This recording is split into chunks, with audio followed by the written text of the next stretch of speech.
ইশরাক হোসেনকে মেয়রের দায়িত্ব বুঝিয়ে দেওয়ার দাবিতে তৃতীয় দিনের মতো বিক্ষোভ দেখালেন ঢাকা দক্ষিণ সিটির বাসিন্দারা।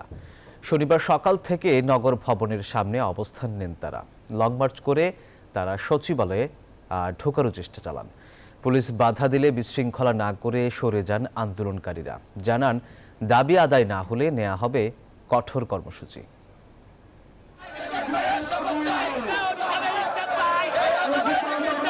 আদালতের রায় এবং নির্বাচন কমিশনের গ্যাজেট প্রকাশের পরেও এখনও ঢাকা দক্ষিণ সিটি কর্পোরেশনের মেয়র হিসাবে শপথ নিতে পারেননি বিএনপি নেতা ইশরাক হোসেন। এর প্রতিবাদে গত বুধবার থেকে নগর ভবনের সামনে অবস্থান ও বিক্ষোভ কর্মসূচি পালন করছেন তার সমর্থকরা।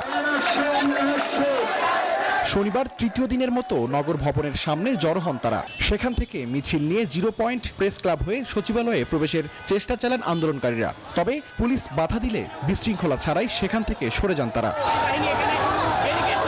আন্দোলনকারীদের অভিযোগ, গত 5 আগস্টের পর থেকে নানামুখী সমস্যায় রয়েছে নগরবাসী। আপনারা জানেন যে ঢাকার কি বেহাল দশা, ধুলাবালি, মাটি, বিভিন্ন বাজে অবস্থা, নোংরা।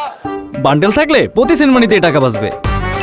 বিকাশ সেনমানি বান্ডেল কিনে জিতুন প্রতি লেনদেনে। অল্প বৃষ্টিতে ঢাকা শহর ডুবে যাচ্ছে।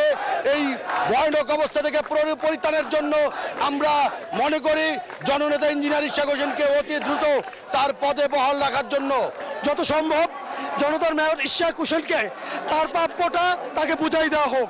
ইলেকশন কমিশন থেকে গেজেট দেওয়ার তারপরেও কেন তাকে শপথ করানো হচ্ছে না, এটা আসলে একটা ominous message to the interim government.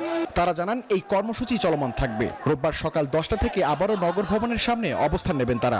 আজকের ভিতরে শপথ অনুষ্ঠান না করতে তাহলে আমরা নিয়ম থানা বিএনপি 18 নম্বর বিএনপি সকল দক্ষিণের দুর্বার আন্দোলন করে তুলব। প্রত্যেকটা কর্মসূচি আমরা সফল করব ইনশাল্লাহ।